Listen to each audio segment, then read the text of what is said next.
अब की बारी ही महकारी बम दुश्मन जे फेंके, घुस जाही चुनौती देके सरहद पार तिरंगा लेके।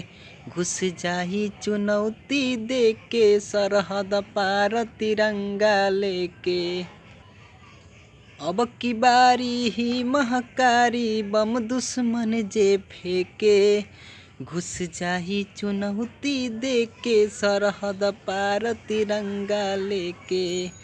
दमे पदम कवनो बम धमकावता, कौनो घुसपैठ से जमीन हथियावता। टूटे न नैया हे मोरे मैया पार लगइहा के।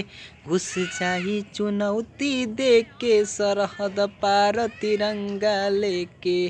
घुस जाही चुनौती देके सरहद पार तिरंगा लेके।